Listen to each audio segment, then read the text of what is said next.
You walk into a cute little cafe in Saigon thinking you're just getting an iced coffee, but suddenly you're following some random door like you're in a Netflix documentary. And guess what?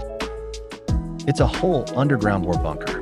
Now you're crouching through tiny tunnels, touching old weapons, questioning all your life decisions while still holding your coffee. Saigon said, caffeine plus adventure plus mild panic, all in one experience.